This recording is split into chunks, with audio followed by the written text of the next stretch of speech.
ಅಂದರೆ criminal lawyers ಹತ್ರ ಹೋಗ್ಬಿಟ್ಟು ನೋಟ್ರಿ ಮಾಡ್ತೀನಿ ಅಂತ ಕೇಳ್ಬಿಟ್ಟು ಹಂಗೆ ಪಾಪ ಅವ್ರಿಗೆ ಅವ್ರ ಮನಸ್ಸಲ್ಲಿ ಏನು ಫೀಲ್ ಆಗಿರುತ್ತೋ ನೋಡಿ. ಇಂಥವ್ರು ಇದ್ರೆ ಹಿಂಗೆ ಆಗೋದು.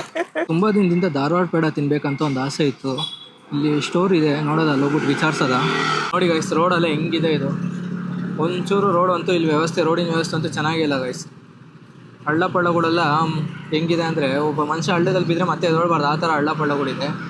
ಇಲ್ಲಿ ನೋಡು, ಇಲ್ಲಿ ನೋಡಿ ಗೈಸ್, ಇವನ್ ಕ್ಯಾಪ್ನ ಇವ್ರು ಹಾಕೊಂಡವ್ರೆ ಗೈಸ್. ಇಲ್ಲಿ ನೋಡಿ ಗೈಸ್, ಚಿನ್ನದು ಚೈನ್ ಹಾಕೊಂಡವ್ರೆ. Hi guys, good morning, welcome to my new blog guys. Time ಬಂದು 9 ಗಂಟೆ ಆಗಿದೆ. ಸೊ ತುಂಬ ಸಿಕ್ಕಾಪಟ್ಟೆ ಚಳಿ ಇದೆ ಗೈಸ್, ಎದೊಳಕ್ಕಂತೂ ಆಗಲ್ಲ ಬೆಳಗ್ಗೆ ಹೊತ್ತು. ಆ್ಯಂಡ್ ಮಾರ್ನಿಂಗ್ ವರ್ಕೌಟ್ಗೂ ನಾನು ಹೋಗ್ತಿಲ್ಲ, ಈ ಚಳಿಗೆ ಎಚ್ಚರನೂ ಆಗಲ್ಲ. ಮತ್ತು ನೈಟ್ ಹೊತ್ತು ಮಲಗೋದು ಲೇಟ್ ಆಗ್ತಿದೆ ಎಡಿಟ್ ಮಾಡಿ. ಸೊ ಇವತ್ತು ಏನಕ್ಕೆ 9 ಗಂಟೆಗೆ ಎದ್ದಿದ್ದೀನಿ ಅಂದರೆ, ನಮ್ಮದು ಲಾಸ್ಟ್ ಶೂಟ್ ಬಂದು ಪೆಂಡಿಂಗ್ ಇತ್ತು. ಕಾಲೇಜ್ ಕಾನ್ಸೆಪ್ಟ್ ಒಂದು ಮಾಡಿದ್ದು. ಸೊ ಕಾಲೇಜ್ ಕಾನ್ಸೆಪ್ಟ್ ಮಾಡಿ ಕಾಲೇಜ್ ಹತ್ರ ಬೇಗ ಹೋಗದಿದ್ರೆ ಯಾರು ಸಿಗ್ತಾರೆ ಹೇಳಿ. ಸೊ ನಾವು ಹೋಗಿ ತುಂಬ ಲೇಟ್ ಆಗಿತ್ತು. ಅದೇ ಇವತ್ತು ಆ ಶೂಟ್ನ ಕಂಪ್ಲೀಟ್ ಮಾಡಬೇಕಿತ್ತು, ಅದಕ್ಕೆ 9 ಗಂಟೆಗೆ ಎದ್ದಿದ್ದೀನಿ. ಆ್ಯಂಡ್ ನನ್ನ ತಮ್ಮಂಗೂ ಹೇಳಿದ್ದೀನಿ ಸ್ವಲ್ಪ ಬೇಗ ರೆಡಿ ಇರು, ಬರ್ತೀನಿ ಅಂತ. ಇವಾಗ ನೀರು ಬಿಸಿ ಆಗ್ತಾಯಿದೆ. ನೀರು ಬಿಸಿ ಆದಮೇಲೆ ಸ್ನಾನ ಮಾಡಿಕೊಂಡು ಹೋಗ್ಬಿಟ್ಟು ಆ ಶೂಟ್ ಒಂದು ಕಂಪ್ಲೀಟ್ ಮಾಡಬೇಕು. ಅದಾದಮೇಲೆ ಇನ್ನೂ ಸ್ವಲ್ಪ ಸಣ್ಣ ಪುಟ್ಟ ಕೆಲಸ ಎಲ್ಲ ಇದೆ, ಆ ಕೆಲಸನೂ ಮಾಡಬೇಕು. ಕೆಲಸ ಏನಂತ ನಿಮ್ಗೆ ಹಂಗೆ ಹೋಗ್ತಾ ತೋರಿಸ್ತೀನಿ. ಸೊ ಫ್ರೆಶ್ ಅಪ್ ಆದಮೇಲೆ ನಾನು ನಿಮ್ಗೆ ಸಿಗ್ತೀನಿ ಗೈಸ್. ಇವಾಗ ಫ್ರೆಶ್ ಅಪ್ ಆಗಿ ಬಂದು ನಾಷ್ಟ ಮಾಡಾಯ್ತು. ಇವಾಗ ಆಲ್ರೆಡಿ ಟೈಮು 11:30 ಆಗಿದೆ. ಸೊ ಇವಾಗ ಹೋದರೆ ಕರೆಕ್ಟಾಗಿ ಕಾಲೇಜೆಲ್ಲ ಬಿಟ್ಟಿರ್ತಾರೆ, ಕಾಲೇಜ್ ಮಕ್ಕಳು ಸಿಗ್ತಾರೆ. ಅವ್ರ ಜೊತೆ ಹೋಗ್ಬಿಟ್ಟು ನಮ್ಮ ಕಾನ್ಸೆಪ್ಟ್ ಏನಿದೆಯೋ ಅದನ್ನ ಶೂಟ್ ಮುಗಿಸ್ಕೊಂಡು ಬರೋಣ ಬನ್ನಿ. ಸೊ ಗೈಸ್, ಇಲ್ಲಿ RTO ಆಫೀಸ್ ಹತ್ರ ಬಂದಿದ್ದೀವಿ. ನನ್ನ ತಮ್ಮನ ಸ್ವಲ್ಪ ನೋಟ್ರಿ ಮಾಡ್ಸೋದಿತ್ತಂತೆ, ಅದೇ ವಿಚಾರ್ಸೋಕೆ ಅವ್ನು ಒಳಗೆ ಹೋಗಿದ್ದ. ನಾನು ಇಲ್ಲಿ ಆಚೆ ಕೂತಿದ್ದೀನಿ. ಸೊ ಗೈಸ್ ನೋಡಿ, ನಮ್ಮ ಮನೆ ಹತ್ರ ಯಾರೋ ಗೊತ್ತಿಲ್ಲ ನೋಡಿ, ಇದು ಗಾಡಿದು ಈ ಥರದ್ದು ಇದೆಯಲ್ಲ, ಈ ಥರದ್ದು ಇಲ್ಲಿ ಎಗರಿಸ್ಬಿಟ್ಟವ್ರೆ. ಮನೆ ಹತ್ರ ಗಾಡಿ ಬಿಟ್ಟಾಗ ಏನಾದರೂ ಒಂದು ಪ್ರಾಬ್ಲಮ್ ಮಾಡ್ತಾನೆ ಇರ್ತಾರೆ ಗೈಸ್. ಈ ಥರ ಇದನ್ನೆಲ್ಲ ಗೀಚ್ ಹಾಕಿರೋದು ಡಿಸ್ಪ್ಲೇದು. ಸೊ ಏನಾದರೂ ಒಂದು ಮಾಡ್ತಾನೆ ಇರ್ತಾರೆ. ಗಾಡಿಗೆ ಏನಾದರೂ ಒಂಚೂರು ಏನಾದರೂ ಆದರೂ ಅದನ್ನ ರಿಸೀವ್ ಮಾಡೋಕ್ಕಾಗಲ್ಲ ಗೈಸ್, ತುಂಬ ಬೇಜಾರಾಗುತ್ತೆ. ಸೊ ಇವಾಗ ಅದ್ರದ್ದೊಂದು ಹೋಗ್ಬಿಟ್ಟು ಇವಾಗ TVS ಶೋರೂಮ್ ಹತ್ರ ಅದೊಂದು ಚೆಕ್ ಮಾಡಿಸ್ಕೊಂಡು ಹೋಗ್ಬೇಕು, ಸಿಗುತ್ತಾ ಏನೋ ಹಾಕ್ಸ್ಬೋದಾ ಏನೋ ಅಂತ. ಒಂಥರ ಗಾಡಿನೇ ಒಂಥರ ಓಡಿಸ್ತಾರೋ ಫೀಲೇ ಸಿಗ್ತಿಲ್ಲ ಅದಿಲ್ಲದೆ. ಸೊ ಗೈಸ್, ಇವಾಗ ಶೂಟ್ ಮುಗಿಸ್ಕೊಂಡು ಇಲ್ಲೇ ಮಲ್ಲೇಶ್ವರಮಲ್ಲಿ ಇದ್ದೀವಿ. ಇಲ್ಲಿ ಮಂಗಳೂರು ಸ್ಟೋರಲ್ಲೇ ಕೆಲವೊಂದು ಐಟಮ್ಸ್ ಎಲ್ಲ ತೊಗೊಳೋದಿತ್ತು, ಉಪ್ಪಿನಕಾಯಿ ಮತ್ತು ಇನ್ನೂ ಕೆಲವೊಂದು ಐಟಮ್ ಎಲ್ಲ ತೊಗೊಳೋದಿತ್ತು, ಅದಕ್ಕೆ ತೊಗೊತಿದ್ದೀವಿ. ಅಲ್ಲಿ ನನ್ನ ತಮ್ಮ ಮಾತಾಡ್ತಿದ್ದಾನೆ ಮನೇಲಿ, ಏನೇನು ತೊಗೊಬೇಕಂತ ಕೇಳ್ತಿದ್ದಾನೆ. ಸೊ ಅದೆಲ್ಲ ತೊಗೊಂಡು ಇಲ್ಲಿಂದ ಹೊರಡೋಣ. ತುಂಬ ದಿನದಿಂದ ಧಾರವಾಡ ಪೇಡ ತಿನ್ನಬೇಕಂತ ಒಂದು ಆಸೆ ಇತ್ತು. ಇಲ್ಲಿ ಸ್ಟೋರ್ ಇದೆ ನೋಡೋದು, ಅಲ್ಲಿ ಹೋಗ್ಬಿಟ್ಟು ವಿಚಾರಿಸೋದ, ಅಕಸ್ಮಾತ್ ಸಿಕ್ತಂದರೆ ತೊಗೊಳೋದ. ಬಟ್ ಅಲ್ಲೇ ತೊಗೊಂಡು ತಿಂದರೆ ಟೇಸ್ಟ್ ಚೆನ್ನಾಗಿರುತ್ತೆ. ಇಲ್ಲೆಲ್ಲ ಆ ಥರ ನ್ಯಾಚುರಲ್ ಟೇಸ್ಟ್ ಇರುತ್ತೆ ಇಲ್ಲೋ ಗೊತ್ತಿಲ್ಲ. ಈಗ ಇಲ್ಲಿ ಪೇಡ ಇಲ್ಲ ಅಂತೆ, ನೋಡಬೇಕು ಬೇರೆ ಏನೋ ಸಿಕ್ಕಿದ್ರೆ ತೊಗೊಬೇಕು. ಏನಪ್ಪ ಉಪ್ಪಿನಕಾಯಿ ಸಿಗ್ತಾ? ಇಲ್ಲಿ ಅದು ಪೇಡ ಸಿಕ್ಕಿಲ್ಲ ನಮಗೆ, ಅದಕ್ಕೆ ಇವಾಗ ಮನೆಗೆ ಹೋಗ್ತಾಯಿದ್ದೀವಿ. ಬಟ್ ನನ್ನ ತಮ್ಮಂದು ಒಂದು ಸ್ವಲ್ಪ ಕೆಲಸ ಇತ್ತು ಗೈಸ್, ಒಂದು ನೋಟ್ರಿ ಮಾಡಿಸ್ಬೇಕಿತ್ತು. ಅವನು ಒಂದು ಸ್ವಲ್ಪ ಪಾಸ್ಪೋರ್ಟ್ ಎಲ್ಲ ಅಪ್ಲೈ ಮಾಡಿದ್ದಾನೆ, ಅದ್ರ ಬಗ್ಗೆ ಅದು ಏನೋ ಸ್ಪೆಲ್ಲಿಂಗ್ ಏನೋ ಮಿಸ್ಟೇಕ್ ಇದೆ ಅಂತ ಇದೆ, ಅದಕ್ಕೆ ಒಂದು ನೋಟ್ರಿ ಮಾಡಿಸ್ಬೇಕಂತ ಹೇಳ್ತದ. ಅದು ವಿಚಾರಿಸ್ಕೊಂಬರೋಕೆ ಹೋಗಿದ್ದಾನೆ. ನಾನು ಇಲ್ಲೇ ಆಚೆ ನಿಂತಿದ್ದೀನಿ. ಒಂದು ವಿಚಾರಿಸ್ಕೊಂಬಂದಮೇಲೆ ಹಾಗೆ ಹೋಗ್ತಾ ಊಟ ಮಾಡಿಕೊಂಡು ಆಮೇಲೆ ಮನೆಗೆ ಹೋಗೋಣ ಅಂತ ಪ್ಲ್ಯಾನ್ ಆಗಿದೆ. ಮತ್ತು ಇನ್ನೊಂದು ಸ್ವಲ್ಪ ಸ್ಟೇಡಿಯಂ ಹತ್ರ ಹೋಗೋದಿದೆ ಗೈಸ್, ಅದು ಕನ್ಫರ್ಮ್ ಇಲ್ಲ. ಅಕಸ್ಮಾತ್ ಸ್ಟೇಡಿಯಂ ಹತ್ರ ಹೋಗೋದಿದ್ರೆ ಏನಕ್ಕೆ ಹೋಗ್ತಿದ್ದೀನಿ ಅಂತ ನಿಮ್ಗೆ ಹೇಳ್ತೀನಿ, ವೆಯ್ಟ್ ಮಾಡಿ. ನೋಟ್ರಿ ಮಾಡೋಕ್ಕಂತ ಹೋಗಿ ಕೇಳಿದ್ದಾನೆ. ಅಲ್ಲಿ ಹೋಗಿ ಇವ್ನು ಕೇಳೋಕೆ ಹೋದಾಗ ಅಲ್ಲಿ ನೋಡಿದ್ರೆ ಎಲ್ಲ ಕ್ರಿಮಿನಲ್ ಲಾಯರ್ಸ್ ಅವರೇ. ಟೆನ್ಷನ್ ಆಗ್ಬಿಟ್ಟು ಒಂದು ಸೆಕೆಂಡ್, ಏನಂದ್ರಲ್ಲಿ ನೀವು ನೋಟ್ರಿ ಮಾಡಲ್ಲಪ್ಪ. ನೋಟ್ರಿ ಅವರು ಎಲ್ಲ ಕ್ರಿಮಿನಲ್, ಇವರು ಕೇಸ್ ತೊಗೊಳ್ಳೋದು ಯಾರುಗಳು, ಅವ್ರು ಯಾರು ಮಾಡಲ್ಲ, ಬೇರೆ ಕಡೆ ವಿಚಾರಿಸ್ಯಪ್ಪ ಅಂತ. ಕೇಸ್ ಅಂದರೆ ಕ್ರಿಮಿನಲ್ ಲಾಯರ್ಸ್ ಹತ್ರ ಹೋಗ್ಬಿಟ್ಟು ನೋಟ್ರಿ ಮಾಡ್ತೀನಿ ಅಂತ ಕೇಳ್ಬಿಟ್ಟು ಹಂಗೆ ಪಾಪ ಅವ್ರಿಗೆ ಅವ್ರ ಮನಸ್ಸಲ್ಲಿ ಏನು ಫೀಲ್ ಆಗಿರುತ್ತೋ ನೋಡಿ. ಇಂಥವ್ರು ಇದ್ರೆ ಹಿಂಗೆ ಆಗೋದು. ಇವಾಗ ಊಟಕ್ಕೆ ಬಂದಿದ್ದೀವಿ, ಚಪಾತಿ ಊಟನೇ ಸೇಮು. ಸಾಟರ್ಡೆ ಆದ ಕಾರಣ ಇವತ್ತು ಚಪಾತಿ ಊಟ ಮಾಡ್ತಾಯಿದ್ದೀವಿ. ಇವಾಗ ಊಟ ಮಾಡಿಕೊಂಡು ಇಲ್ಲಿಂದ ಮನೆಗೆ ಹೋಗ್ಬೇಕು. ಮನೆಗೆ ಹೋದ್ಮೇಲೆ ಬ್ಲಾಗ್ ಕಂಟಿನ್ಯೂ ಮಾಡ್ತೀನಿ ಗೈಸ್. ಇವಾಗ ಊಟ ಮುಗೀತು, ಊಟ ಮುಗಿಸ್ಕೊಂಡು ಮನೆಗೆ ಹೋಗ್ತಾಯಿದ್ದೀವಿ. ಹಾಗೆ ಮನೆಗೆ ಹೋದ್ಮೇಲೆ ಬ್ಲಾಗ್ ಕಂಟಿನ್ಯೂ ಮಾಡ್ತೀನಿ. ಸೊ ಮನೆಗೆ ಹೋದ್ಮೇಲೆ ಸಿಗ್ತೀನಿ ಗೈಸ್.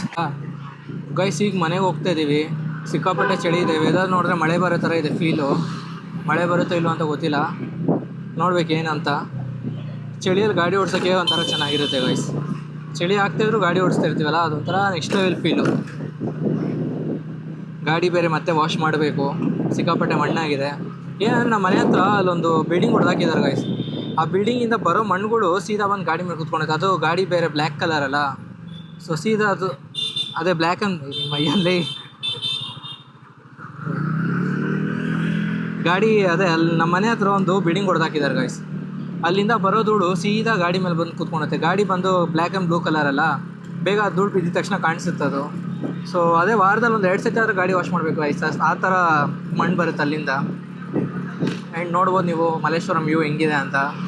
ಆ್ಯಕ್ಚುಲಿ ಮಲ್ಲೇಶ್ವರಮಲ್ಲಿ ಯಾರೂ ಮೋಟೋ ಬ್ಲಾಗ್ ಮಾಡಿಲ್ಲ ಅನಿಸುತ್ತೆ. ನಾನು ಬ್ಲಾಗಿಂದ ಮೋಟೋ ಬ್ಲಾಗ್ ಕನ್ವರ್ಟ್ ಆಗಿದ್ದೀನಿ ಇವಾಗ ಮನೆಗೆ ಹೋಗೋವರೆಗೂ. ನೋಡಿ ಮಲ್ಲೇಶ್ವರಮಲ್ಲಿ ವ್ಯೂ ನೋಡಿ ಏನು ಚೆನ್ನಾಗಿದೆ. ಮರ, ಒಳ್ಳೆ ಗಿಡ, ಒಳ್ಳೆ ತಂಪಾದ ಗಾಳಿ. ನೋಡಿ ಗೈಸ್ ರೋಡಲ್ಲೇ ಹೆಂಗಿದೆ ಇದು. ಒಂಚೂರು ರೋಡ್ ಅಂತೂ ಇಲ್ಲಿ ರೋಡಿನ ವ್ಯವಸ್ಥೆ ಅಂತೂ ಚೆನ್ನಾಗಿಲ್ಲ ಗೈಸ್. ಹಳ್ಳ ಪಳ್ಳಗಳೆಲ್ಲ ಹೆಂಗಿದೆ ಅಂದರೆ ಒಬ್ಬ ಮನುಷ್ಯ ಹಳ್ಳದಲ್ಲಿ ಬಿದ್ದರೆ ಮತ್ತೆ ಎದೊಳ್ಬಾರ್ದು, ಆ ಥರ ಹಳ್ಳ ಪಳ್ಳಗಳಿದೆ. ಆ್ಯಕ್ಚುಲಿ ಅದು ಹಳ್ಳ ಪಳ್ಳ ಹಿಂದೆ ಇತ್ತು, ನಾನು ತೋರ್ಸೋಕ್ಕಾಗಿಲ್ಲ. ಬಟ್ ಆದರೂ ಈ ರೋಡ್ ನೋಡಿ ಗೈಸ್ ಎಷ್ಟು ಚಿಕ್ಕದಾಗಿದೆ. ಪಾರ್ಕಿಂಗು ನೋಡಿ, ಎಲ್ಲ ರೋಡ್ ಮೇಲೆ ನಿಲ್ಲಿಸಿರ್ತಾರೆ ಕಾರುಗಳ್ನ. ಒಂದು ಸ್ವಲ್ಪ ಪಾರ್ಕಿಂಗ್ ವ್ಯವಸ್ಥೆ ನೆಟ್ಟಿಗಿಲ್ಲ. ಏನು ಮಾಡೋದು ಗೈಸ್, ಇಲ್ಲಿ ನಮ್ಮ ಇಂಡಿಯಾದಲ್ಲೇ ಒಂದು ಗೌರ್ಮೆಂಟ್ ಅನ್ನೋದು ಸರಿ ಇಲ್ಲ. ಇಂಡಿಯಾ ಅಲ್ಲ, ಸ್ಪೆಷಲಿ ಕರ್ನಾಟಕದಲ್ಲಿ ಗೌರ್ಮೆಂಟ್ ಅನ್ನೋದು ಕರೆಕ್ಟಾಗಿಲ್ಲ. ಗೌರ್ಮೆಂಟ್ ಅನ್ನೋದು ಕರೆಕ್ಟಾಗಿ ಇದ್ದರೆ ವ್ಯವಸ್ಥೆ ಅನ್ನೋದು ಎಲ್ಲ ಸರಿಯಾಗಿರ್ತಾಯಿತ್ತು. ನೋಡಿ ಅರ್ಧ ದಾರಿ ಬಂದು ಗಾಡಿಗಳೇ ನಿಂತಿರುತ್ತೆ. ಈ ಥರ ಹಿಂಗೆ ರೋಡ್ ಮೇಲೆ ಗಾಡಿ ಬಂದಾಗಲೇ ಈ ಕಡೆ ಓಡಾಡೋಕ್ಕೆ ದಾರಿ ಇಲ್ಲದೆ ಆ್ಯಕ್ಸಿಡೆಂಟ್ಗಳಾಗೋದು. ಯಾವಾಗ ನಮ್ಮ ಜನ ಬುದ್ಧಿ ಕಲಿತಾರೋ ಏನೋ ಗೊತ್ತಿಲ್ಲ. ಮನೆಗಳು ಕಟ್ಸ್ಕೊತಾರೆ, ಮನೆ ಒಳಗಡೆ ಪಾರ್ಕಿಂಗ್ ಮಾಡ್ಕೊಂಡು ಗಾಡಿ ಪಾರ್ಕಿಂಗ್ ಮನೆಯಲ್ಲೇ ಮಾಡ್ಬೋದಲ್ಲ, ಏನಕ್ಕೆ ರೋಡ್ ಮೇಲೆ ತಂದಿಡ್ತಾರೆ ಅಂತ ಗೊತ್ತಾಗಲ್ಲ. ಎಷ್ಟು ಕಾರ್ ನಿಂತಿದ್ದೀವಿ ನೋಡಿ ಗೈಸ್ ಇಲ್ಲಿ ರೋಡಲ್ಲೇ. ಶನಿವಾರ ಆದ ಕಾರಣ ದೇವಸ್ಥಾನಕ್ಕೆ ಬಂದಿದ್ದೀವಿ. ಬೆಳಗ್ಗೆ ಬರೋಕ್ಕಾಗಿಲ್ಲ, ಯಾಕಂದರೆ ಕಾಲೇಜ್ ಕಾನ್ಸೆಪ್ಟ್ ಇತ್ತಲ್ಲ, ಸೊ ಬೇಗ ಹೋಗ್ಬೇಕಿತ್ತು. ಇವಾಗ ದೇವಸ್ಥಾನದ ಹತ್ರ ಬಂದಿದ್ದೀವಿ. ಫುಲ್ ಮಳೆ ಬೇರೆ ಹನಿತಾ ಇದೆ. ಸೊ ಇಲ್ಲಿ ದೇವಸ್ಥಾನದಲ್ಲಿ ದೇವ್ರ ದರ್ಶನ ಮುಗಿಸ್ಕೊಂಡು ಮನೆಗೆ ಹೋಗ್ಬೇಕು ಗೈಸ್. ಈಗ ಗೈಸ್ ಇಲ್ಲಿ ದೇವ್ರು ನೋಡಿ ಗೈಸ್, ತೊಟ್ಲಲ್ಲಿ ತುಂಬ್ತದೆ, ಚೆನ್ನಾಗಿ ಮಾಡಿದ್ದಾರೆ. ಇವಾಗ ದೇವ್ರ ದರ್ಶನ ಮುಗೀತು, ಮನೆಗೆ ಹೋಗ್ತಾಯಿದ್ದೀನಿ. ಸೊ ನನ್ನ ತಮ್ಮ ಒಳಗೆ ಬರೋಕ್ಕೆ ಹೋಗಿಲ್ಲ, ಅವನೇನೋ ಫ್ರೆಶ್ ಅಪ್ ಆಗಿಲ್ಲ ಅಂತ ಹೇಳ್ತಿದ್ದ, ಅಂದರೆ ಸ್ನಾನ ಮಾಡಿಲ್ಲ ಅಂತ ಹೇಳ್ತಿದ್ದ. ಸೊ ಇಲ್ಲೇ ಗಾಡಿ ಮೇಲೆ ಕೂತಿದ್ದಾನೆ ಗೈಸ್. ಅಲ್ಲಿ ದೇವ್ರದ್ದು ಅಲಂಕಾರ ಅಂತೂ ತುಂಬ ಚೆನ್ನಾಗಿ ಮಾಡಿದ್ರು. ಆ ತೊಟ್ಲಲ್ಲಿ ತುಂಬ ಚೆನ್ನಾಗಿ ಕೊಡಿಸಿದ್ರು ದೇವ್ರನ್ನ. ತುಂಬ ಇಷ್ಟ ಆಯ್ತು ಗೈಸ್. ನೋಡಿದ ತಕ್ಷಣ ಒಂಥರ ಪಾಸಿಟಿವ್ ವೈಫ್ ಫೀಲ್ ಆಯ್ತು ಅದು ನೋಡಿದ ತಕ್ಷಣ. ಇವಾಗ ಶೂಟ್ ಮುಗಿಸ್ಕೊಂಡು ಮನೆಗೆ ಬಂದು ಕೂತಿದ್ದೀನಿ. ಒಂದು 5 ನಿಮಿಷ ಬಿಟ್ಕೊಂಡು ನಮ್ಮ ಅಜ್ಜಿ ಮನೆ ಹತ್ರ ಹೋಗಬೇಕು. ನನ್ನ ತಮ್ಮನ ಮೀಟ್ ಮಾಡಿದೆ, ಹತ್ರ ಒಂದು 3 to 4 days ಆಗ್ತದೆ. ಅವನ ಹತ್ರ ಹೋಗ್ಬಿಟ್ಟು ಒಂದು ಸ್ವಲ್ಪ ಆಟಾಡ್ಕೊಂಡು ಅವನ ಜೊತೆ ಒಂದು ಸ್ವಲ್ಪ ತರಲೆ ಮಾಡಿಕೊಂಡು ಮತ್ತೆ ಮನೆಗೆ ಬಂದು ಎಡಿಟಿಂಗ್ ವರ್ಕೆಲ್ಲ ಇದೆ. ಲಾಸ್ಟ್ ಶೂಟ್ಗೆ ಹೋಗಿದ್ದು, ಅದಾದಮೇಲೆ ಇವತ್ತು ಶೂಟ್ಗೆ ಹೋಗಿದ್ದು, ಅದಾದಮೇಲೆ ಈ ಬ್ಲಾಗು. ಸೊ ತುಂಬ ಎಡಿಟಿಂಗ್ ವರ್ಕ್ ಜಾಸ್ತಿ ಇದೆ, ಅದೆಲ್ಲ ಬಂದು ಮುಗಿಸ್ಬೇಕು. ಆಮೇಲೆ ಗೈಸ್ ಇವತ್ತು ನಾನು ಗಾಡೀಲಿ ಬರ್ತಾ ಇರಬೇಕಾದ್ರೆ ಒಂದು ಇನ್ಸಿಡೆಂಟ್ ನೋಡಿದೆ. ಅಂದರೆ ಇವಾಗ ಚಳಿ ಟೈಮಲ್ಲಿ, ಚಳಿ ಟೈಮ್ಗೆ ಪಿಟ್ಸ್ ಬರೋದು ಜಾಸ್ತಿ ಇರುತ್ತೆ. ಅಂದರೆ ಚಳಿನ ಕಂಟ್ರೋಲ್ ಮಾಡೋಕ್ಕಾಗದೇ ಇರ್ತಾರಲ್ಲ, ಅಂಥವ್ರಿಗೆಲ್ಲ ಈ ಥರ ಆಗೋ ಚಾನ್ಸಸ್ ಜಾಸ್ತಿ ಇರುತ್ತೆ. ಸೊ ಯಾರ್ಯಾರು ಮನೇಲಿ ಇರ್ತೀರಾ ಅಥವಾ ಮನೆಯಿಂದ ಆಚೆ ಓಡಾಡ್ತಿರೋ, ಈ ಚಳಿ ಅವಾಯ್ಡ್ ಆಗೋ ಥರ ಡ್ರೆಸ್ಗಳು ಹಾಕ್ಕೊಳ್ಳಿ. ಆದಷ್ಟು ಸೇಫಾಗಿರಿ ಅಂತ ಹೇಳೋಕ್ಕೆ ಇಷ್ಟಪಡ್ತೀನಿ. ಸ್ವಲ್ಪ ಕಾಟನ್ ಗಿಟನ್ನೆಲ್ಲ ಕಿವಿಯಲ್ಲಿ ಇಟ್ಕೊಂಡು ಅಂದರೆ ಒಂದು ಒಳ್ಳೆ ಕ್ಯಾಪ್ಗಳು ಹಾಕ್ಕೊಂಡು, ಸ್ವೆಟರ್ ಗಿಟರ್ ಹಾಕ್ಕೊಂಡು ಆದಷ್ಟು ಮನೇಲಿ ಸೇಫಾಗಿರಿ. ಸಾಕ್ಸ್ ಎಲ್ಲ ಹಾಕ್ಕೊಂಡು ಬರೋ ಇಲ್ಲಿ. ಇವನು ಡ್ರೆಸ್ಸಿಂಗ್ ಸೆನ್ಸ್ ನೋಡಿ ಗೈಸ್, ಹುಡ್ಡೀಸು, ಪ್ಯಾಂಟು, ಅದಕ್ಕೊಂದು ಶೂ. ಯಾರು ಹಾಕಿರೋದು? ಯಾರು ಹಾಕಿದ್ದು ಬಟ್ಟೆ? ಹಾಂ, ಸರಿ ನಿಮ್ಮಮ್ಮನಾ? ಅವತ್ತು ಪೊಲೀಸವ್ರು ಬೈದಲ್ಲ ನೀನು ಈಚೆ ನಿಂತ್ಕೊಂಡು. ಇಲ್ಲಿ ನೋಡಿ, ಇಲ್ಲಿ ನಾನು ಸಂಸ್ಕ ಬಚ್ಚ ಅಂತ ಬೈದಿಯಲ್ಲ, ಅವ್ರು ಕರೀತಾಯಿದ್ರು ನಿನ್ನ, ಬಾ ಹೋಗುವ, ಕರ್ಕೊಂಡು ಹೋಗ್ತೇನೆ ನಿನ್ನ, ಬರ್ತೀಯಾ? ಹಾಂ, ಇಲ್ಲಿ ನೋಡೋ, ಇಲ್ಲಿ ಬರ್ತೀಯಾ? ಏನಕ್ಕೆ ಬೈದ್ಯಾ ಪೊಲೀಸ್ಗೆ ಅವತ್ತು?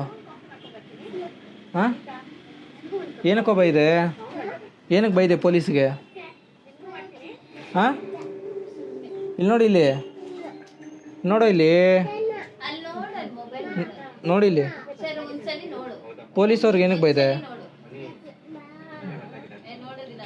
ಬಾರೋ ಇಲ್ಲಿ ನೋಡೋ, ಇಲ್ಲಿ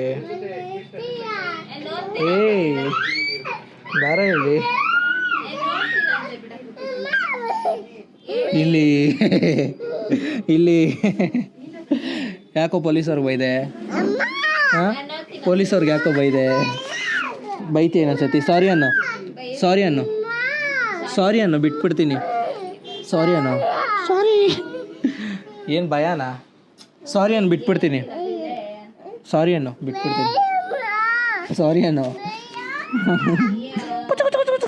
ಕೋಪ ಬಂದು ಅವ್ರ ಅಮ್ಮಂಗೆ ಹೊಡೆಯೋದು ಯಾವಾಗಲೂ.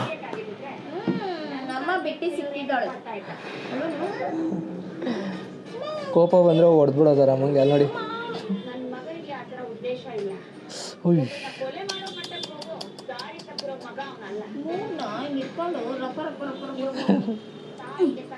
ಶೇ, ಅಯ್ಯೋ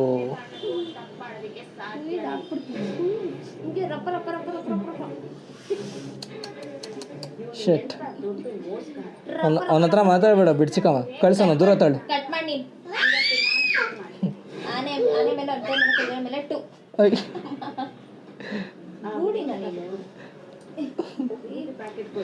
ತಳ್ಚಿಕಮ್ಮ, ಅವನು ದೂರ ತಳ್ಳು, ಮಾತಾಡ್ಸ್ಬಿಡ ಅವನ್ನ.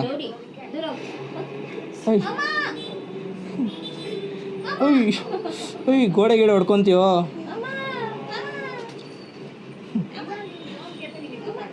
ಬರ ಸೈಡ್ಗೆ ಹೋಗೋ, ಬೇಡ ನೀನು ಹೋಗೋ, ದೂರ ಹೋಗೋ.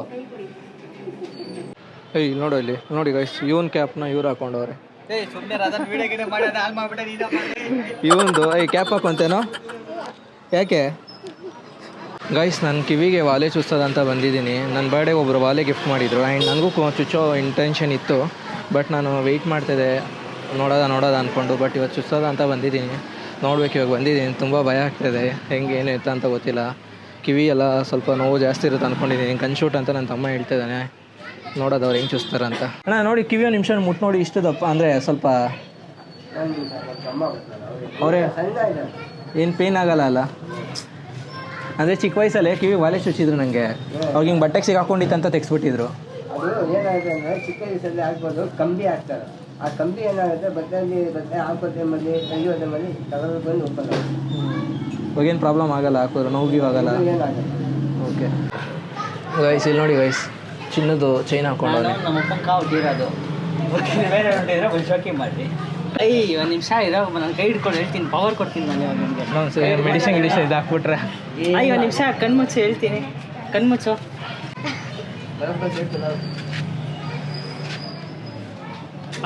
ಅಷ್ಟೇ, ನಿನ್ನ ಬಡಿಯ ಕೈ ಬಿಡಲೇ.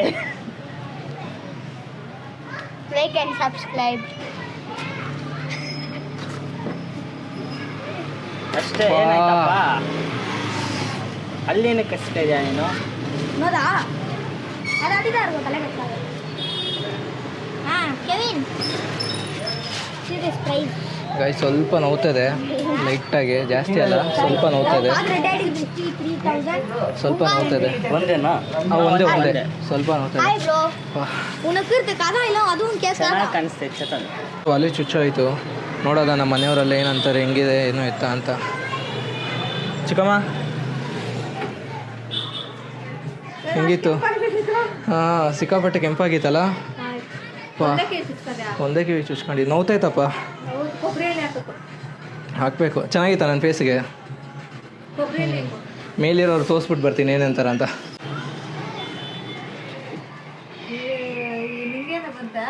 ಹೆಂಗಿತ್ತು? ಇಲ್ಲ, ಒಂದೇ ಕಿವಿಗೆ. ಚೆನ್ನಾಗಿತ್ತಾ ಜಿ? ಹೆಂಗಿತ್ತು? ಚೆನ್ನಾಗಿತ್ತಾ? ಕೆಂಪಾಗಿತ್ತ ಜಿ? ನೋವ್ತಾಯ್ತು. ಹ್ಞೂ, ದಪ್ಪ ಆಯ್ತು ಸ್ವಲ್ಪ. ತೂತಿದ್ದಿತ್ತು, ಮುಚ್ಚೋಗಿತ್ತು. ತಮ್ಮಡು ಹೆಂಗಿತ್ತು? ಹಬ್ಬು ಇಲ್ಲಿ ನೋಡಿ, ಇಲ್ಲಿ ಹಬ್ಬು ನೋಡು. ಓಯ್ ಇಲ್ಲಿ ನೋಡಿ, ಇಲ್ಲಿ ಹಬ್ಬು ಆಗಿತ್ತು ಅಣ್ಣಂಗೆ. ಬಾ ಇಲ್ಲಿ ನೋಡು, ಬಾರ ಇಲ್ಲಿ ನೋಡು, ಬಾ ಇಲ್ಲಿ. ಚಿಕ್ಕಮ್ಮ ಹೆಂಗಿತ್ತು? ಚೆನ್ನಾಗಿತ್ತ? ನನ್ನ ಫೇಸಿಗೆ ಚೆನ್ನಾಗಿ ಕಾಣಿಸ್ತದ? ಅವ್ರ ಅಮ್ಮಂಗೆ ಟೆನ್ಷನ್ ಆಗ್ಬಿಟ್ಟಿದೆ ಗೈಸ್, ಹಿಂಗೆ ಮಲ್ಕೊಂಡು ತಿನ್ಸಂತವನೇ. ಬ್ಯಾಂಗಲ್ ಬಂಗಾರಿ ಸಾಂಗ್ ಅಂತ ಇದು. ಏಯ್ ಇದಳು, ಊಟ ಮಾಡೋ, ಇದಳು.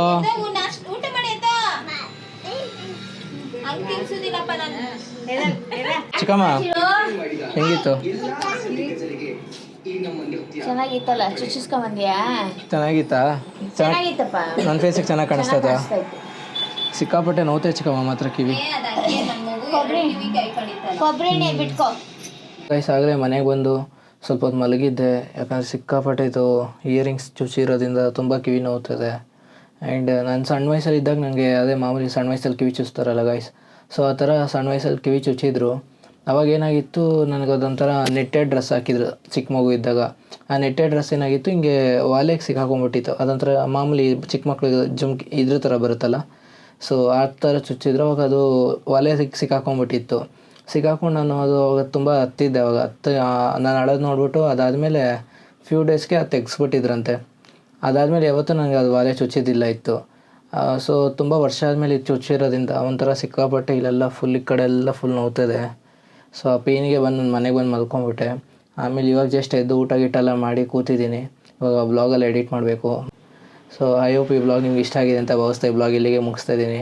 ಮತ್ತು ನೆಕ್ಸ್ಟ್ ಒಂದು ಒಳ್ಳೆ ಬ್ಲಾಗಲ್ಲಿ ಸಿಗ್ತೀನಿ. ಅಲ್ಲಿವರೆಗೂ ನನ್ನ ಮಿಸ್ ಮಾಡ್ಕೊತೀರಿ. ಹಾಗೆ ನನ್ನ ಚಾನಲ್ನ ಇನ್ನೂ ಯಾರ್ಯಾರು ಸಬ್ಸ್ಕ್ರೈಬ್ ಮಾಡಿಲ್ಲೋ ಬೇಗ ಸಬ್ಸ್ಕ್ರೈಬ್ ಮಾಡ್ಕೊಳ್ಳಿ ಅಂತ ನಾನು ಕೇಳ್ತಾ ಈ ಬ್ಲಾಗ್ನ ಇಲ್ಲಿಗೆ ಮುಗಿಸ್ತಾ ಇದ್ದೀನಿ.